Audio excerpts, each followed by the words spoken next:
It's very, very exciting to have this event and such a fantastic crowd coming out for this event tonight. This is a particular subject and issue that's very, very dear to the heart of most of the Avid Reader workers here. So we're all very excited to be putting on this night for you guys. Thanks for coming out and supporting it. And it's my duty not to introduce the book to you, but to introduce Shelley Argent, who I just found out on the internet had won an Australian of the Year award this year. So congratulations, I actually didn't know that. That's Queensland Senior Australian of the Year 2011, so wonderful, well done, well deserved. Shelley is a gay rights activist. Her path, I'm going to read this little bio that I got off that site because it was so lovely when I read it. Her path to becoming one of Australia's most successful advocates for gay and lesbian rights began in 1998 when her son told her that he was gay. Determined that he not be considered a second-rate citizen, she had devoted herself to encouraging understanding and acceptance of all gay, lesbian, bisexual and transgender people. Shelley immediately became an education volunteer and with the then Queensland AIDS Council and completed studies to gain competencies in HIV/AIDS education and emotional support. When she came across Parents and Friends of Lesbians and Gays, PFLAG, which was not particularly active at the time, she reinvigorated the organisation and became its driving force. As its current president, she offers support and information to families and friends of gay and lesbian people. When her son first came out, she discovered there were very few resources written or materials for families. So she began writing a series of educational booklets. Shelley is courageous and a loving mother who has not only supported her own son but also been a leader and great support to other families. She is working for a world where her son can enjoy the same rights, respect and privileges as everybody else. Please welcome Shelley Argent.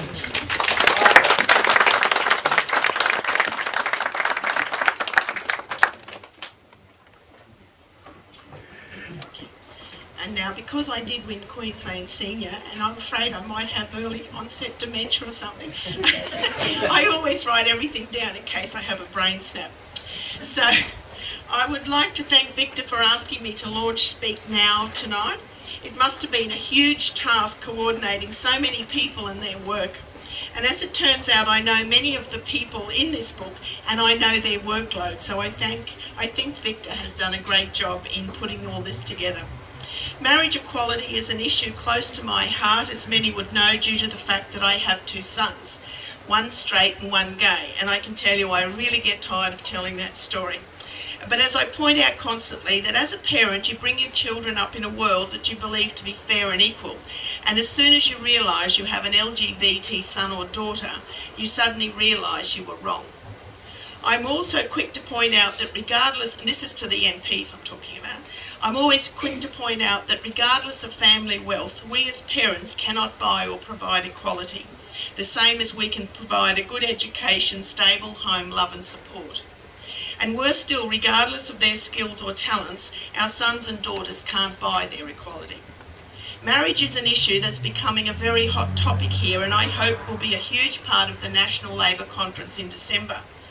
I, like most of the people who've contributed to this book, have all worked hard in our own way to bring change in this area.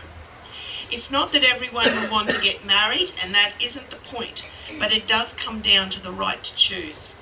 Justice Kirby is a person who I greatly admire, and I'm constantly pointing out to MPs and the media, how can a man who was a senior High Court judge, was a New South Wales Australian of the Year a few years ago, and a person who's received numerous human rights awards internationally, still not have the right to marry his partner of so many years in his own country? And how can he be considered not worthy? This is, as Michael says, is not right and it's not fair. A few years ago, we had John Howard, our then Prime Minister, actively change legislation to impede people's rights. And we have had some earlier who just ignored the issue entirely. And now we have a Prime Minister who personally doesn't believe in marriage herself and but still won't allow lesbians and gays who want to have the right. I did point out to her a few weeks ago when we met, which was a real one-off thing and a big deal, that she has the choices and rights, but my gay son and a lot of people sitting here tonight, they don't, and she can change that. But she did concede that if Labor conference in December votes for same-sex marriage, she won't oppose the decision. So I guess we should be thankful for that much. When Howard was Prime Minister, Australia, like Bush and the US, were the only Western country that was actively working to go backwards on this issue of marriage equality. And I'm hopeful that the Proposition 8 will be the deal breaker for those who oppose marriage equality in the US. And this, I believe, if overturned, will have a huge impact here on Australia, because as we all know, when the US sneezes, Australia provides the tissues. Desmond Tutu once stated that the inequality to LGBT community is similar to apartheid in South Africa. Gays, like the blacks, are being persecuted over something they have no control. And this is a country who's now introduced marriage equality along with other countries like Canada and Spain and quite a few others. I'm getting very tired, as Kath can attest, when we keep hearing about the issue of religion being brought into the debate. How, like when I mentioned like Spain, Argentina, Portugal and Mexico, you know, how they're religious countries and they have brought inequality and the sky hasn't fallen in. But I'm told that that doesn't count as positive examples because, as you know, as a religious country, because we Australians, we're different and we just aren't ready. But as I let it be known to the MPs, if the people are ready, it's the MPs that aren't, and they're just frightened of the squeaky wheel, and that's the problem. But now I have hope with the younger generation who all have the what about me mentality. They are no longer going to accept the lack of choice with this issue, and they're more aware, more questioning generally, have better educations than many in previous generations. They have reliable, faster access to information from overseas, and they have expectations that many of the older LGBT didn't dare hope for. And marriage equality was once never considered an option, but now it is. And also too, when I was down in Canberra last week, there were about 60 people came from all over the country to go and talk to the MPs, and it was really very inspiring in a sense, because quite a few of the couples, they had their wedding date planned and they had booked reception halls and such things. So I really do hope that they won't be disappointed. But I thought, you know, this is a really big thing where once upon a time, you know, you would never dare even think about booking a reception hall or anything else, but now they are. Also too, today's younger generation haven't gone through the discrimination and the rejection that was once the norm for the gay community.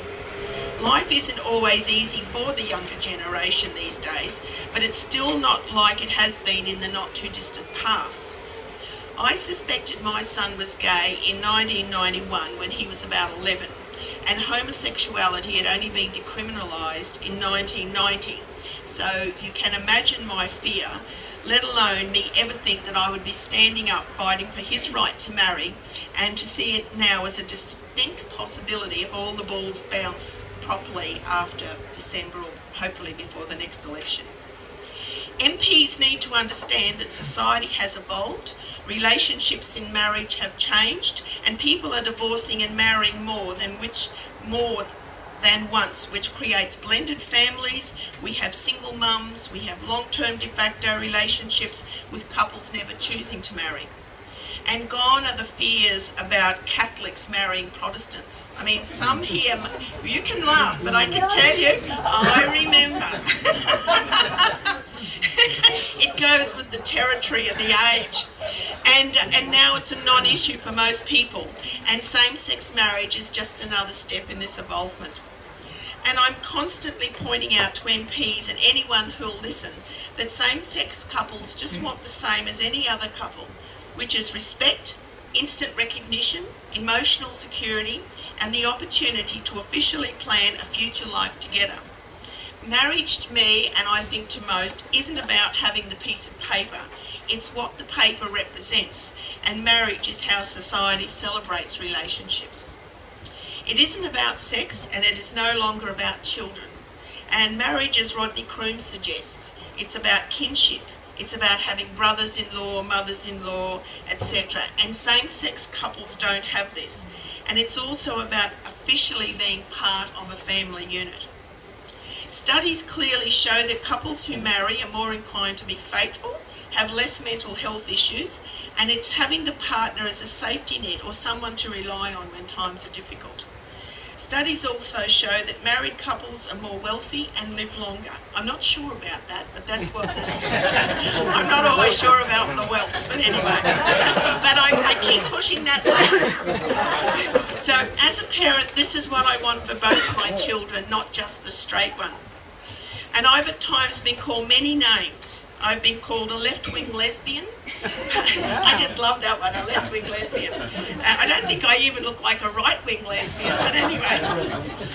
Part of the gay Gestapo, and it's often been assumed that I'm the cheesecloth, bells in ears with blades in the ears with bells on the skirt type of mother. And so people get very confused when they see me. So it's just like, oh, is that you? Oh, and then they don't know what to do. And last week in Canberra, it was very interesting.